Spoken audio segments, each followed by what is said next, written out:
we have our usual Otago correspondent, former ACT MP, councillor, lawyer and businesswoman, Hilary Calvert, to give her perceptions of the world and the week, and she joins us now. Hilary, welcome back. Where have you been for the holidays?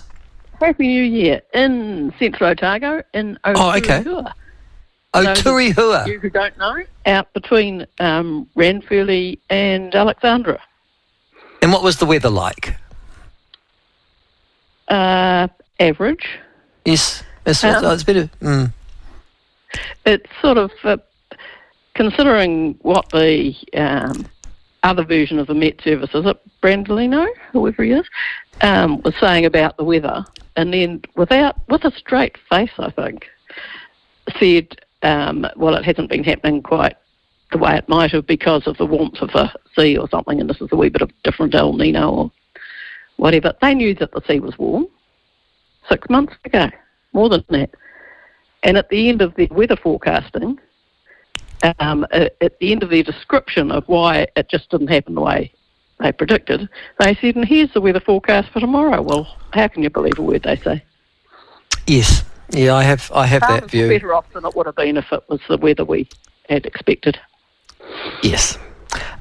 Listen, Hilary, something happened at the end of last year. Now, I've been aware of it because I've known you during that period of time, but I was aware of the fact that you had taken, we've talked about it just briefly in the past, you had taken one of New Zealand's local government authorities to task and then to court for essentially, you alleged, and your husband, illegal actions that they had taken, and indeed with a good degree, I might add, of threat and bluster attached to it. And you decided, which is not surprising because I know you, that you weren't going to take this crap anymore and that you headed off to court.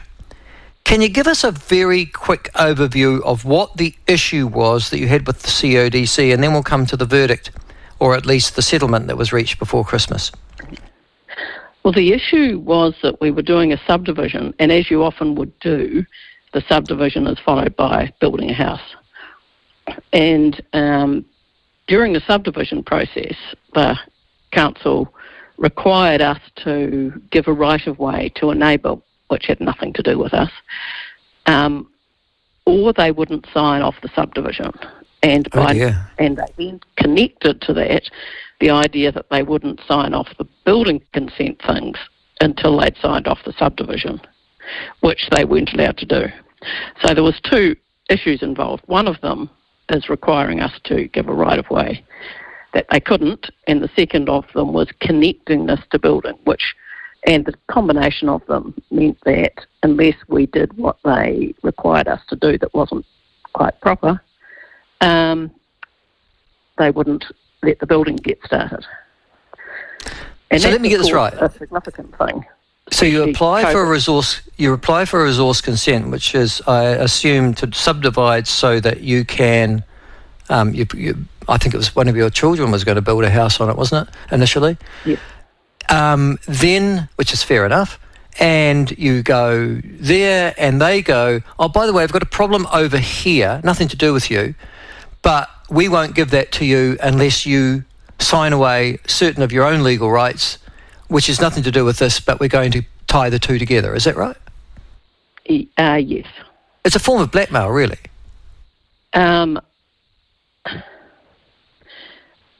It's a sort of all-encompassing word, blackmail, isn't it? But if a council, it's the reason why a council can get itself into this sort of problem or issue, and why you might be thinking that that's the word to use, is because they are a monopoly provider of a regulatory service.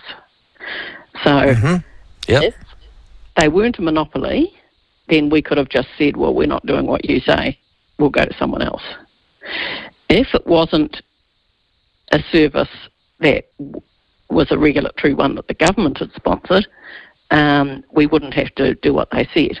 So it's that councils are in this position of being a monopoly regulatory provider that allows them to require something that, and all over the country people will have examples of councils requiring requiring them to do something that they believe that they're not allowed to be required to do. Okay. So that's how it got to this position. And that's how it got to that. Now, in a reasonable world, you and your husband, and just for listeners, both lawyers, by the way, so that would have sort of set my antenna going if I'd been on the council, but there you go. Go to them and say... And the daughter's a lawyer. Oh, there you go. That entire legal fraternity of Otago, apparently, is involved in this. And you go to them and say, listen, what you're doing is illegal. We know it's illegal. It's also unethical and immoral. We just need a resource consent applying under the rules. You can't string, because you made stuff up a long time ago, you can't solve that problem and then effectively blackmail us by doing what you're doing. What was the response to that when you pointed that out, the illegality of their actions? Well, not really much of a response at all. And that's, to me, the problem. Everyone can make mistakes, and councils do a lot of stuff, make a lot of decisions, and some of them will be wrong, and that's fine. The question is what you do when you find that it's wrong, or that it might be wrong. The third thing about a local government is that it has unlimited funds because it doesn't have deep pockets. It has its hands into your pockets. So if it just doubles down, it thinks it can outlast you potentially. So it's a not very helpful position. So what they did was just effectively double down, and so we spent a year with court proceedings and things, having done what they required us to do. But the right thing to do was what the recently appointed chief executive did, because he walked into it, understood that a mistake had been made, and came to us and said, how can we put it right? And it was fixed, pretty much in council terms instantly. So you paid out, I think, $90,000 for distress and also your legal fees. Presumably they'd encountered significant legal fees as well, so they had to pay those as well. So the cost would have been way more than $90,000 altogether to the Central Otago ratepayer. And you also got, as I understand, an apology too for the illegal actions that had been taken by the chief executive or the previous chief executive and by council staff leading to that. And by the previous chief executive had caused the problem. The current chief executive solved it. And it was, you can see why he might have been appointed chief executive. You also fell out, I think, with the mayor of Central Otago, Tim Cadogan, over this as well too, didn't you? Yes, he wasn't. Who's also a lawyer. He's no longer practicing. Yes. What my mother didn't say a lot, but other people's mothers said, was if you can't say anything nice about somebody, don't say anything at all. Don't say anything at all. And really, I can't find anything. Okay. All right. It required...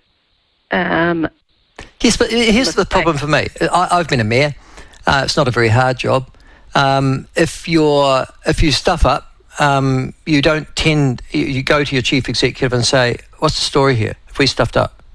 And if the chief executive says no, say, okay, well, show me the legal opinion to show that we haven't stuffed up. You don't just go, oh, the chief executive says everything's fine, so that's okay. I mean, what's the point of having an elected mayor if it isn't to question the staff of a local government or a central government for that matter? Yeah. There was a suggestion that legal advice got given, and as you say, since there's a pack of lawyers, far too many in our family, we don't need them all, you would think, is there a skerrick of a reason why they're taking this position?